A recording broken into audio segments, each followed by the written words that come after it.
Hey there, and welcome back to Your Life Rocks, the place for working Christian moms to get tips and inspiration so they can create more balance in their life. And today we are talking about how to end the year strong in your career to set you up strong for your end of the year reviews. Now, if you haven't yet done so, now is a great time to hit subscribe. And if you already are a subscriber to this channel, then please make sure you share this video with your other working mom friends.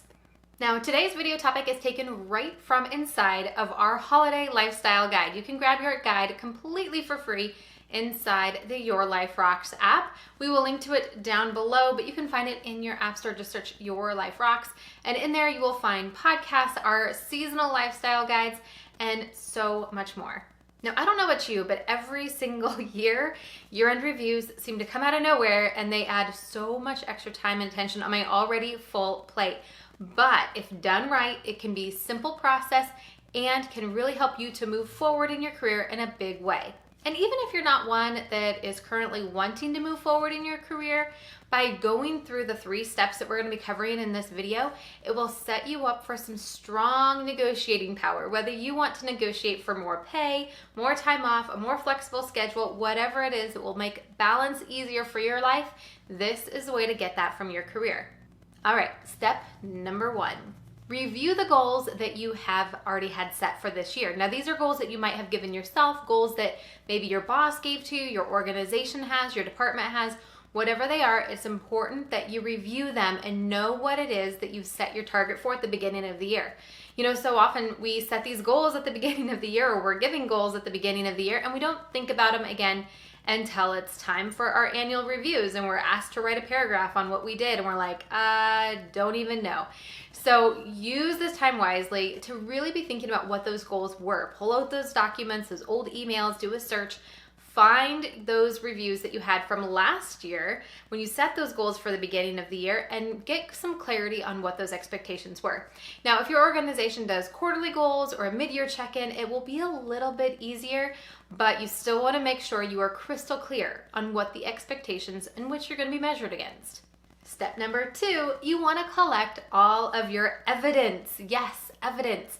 What are the things that you did to contribute to reaching those goals? Or if you didn't reach those goals, what things did you do to try to overcome any obstacles that came up? What things did you do? What things did you bring to the table in order to move the mark?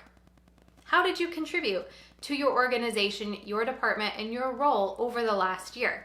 The more specific your examples are, the better it's going to be for you, and even better if you can back it up with an email, a documentation of some kind of what you did, or even the response of someone telling you you did a good job.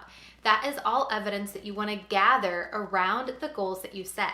Now, a little extra bonus point here, if you can grab evidence of goals that weren't even set, things that you did that contributed to success in other ways that were not a set goal, but it's still something you contributed to and did, even better.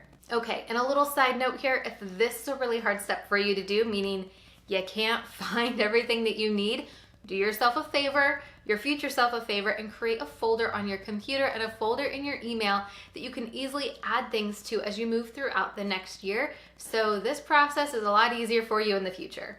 Then when you simply get an email or you get something done, you can go into that folder, add a copy of it, and you'll be set to go. And step number 3 is to go into these meetings prepared. Start thinking ahead about the next year. You know, these meetings are a great opportunity, like I said before, to move your career forward in big ways or just negotiate for things that will make your everyday life a lot easier when it comes to work. But be prepared when you go into the meeting. Know what it is that you want, what you need, and how you're gonna get there. Inside of Life Balance membership, we have a full career guide for you to help you create a 5-year vision for your goal and really start to break that down step by step, year by year on what you need to do in order to achieve that. We even give you some planning SOPs that you can use on a quarterly basis, monthly, weekly, and yes, even daily, so you don't forget which direction it is that you're going in your career and makes the path so much easier. You can learn more about Life Balance membership by going to lifebalancemembership.com or clicking the link down below. One of the things that often gets overlooked in these conversations, but can really move you forward in a big way, is to think about what your employer or your boss, the company, can do to help you reach your career goals. It might be paying for a class or a conference that you want to go to, or even an allowance for personal development books on a monthly basis.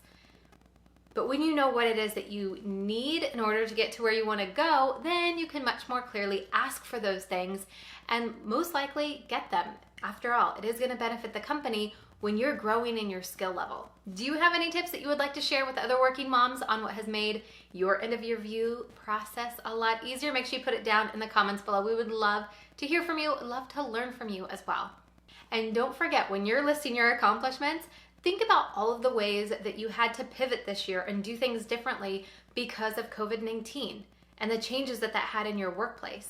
The more you start to think about some of those skills that you learned, you did, you demonstrated, that is going to go far for you. Sometimes we overlook even the smallest things, but we should be documenting all of our accomplishments. And there you go. There's your 3 steps. I hope that these were helpful for you to make your end of the year review process so much simpler, more effective, and helps you really move your career forward in a big way.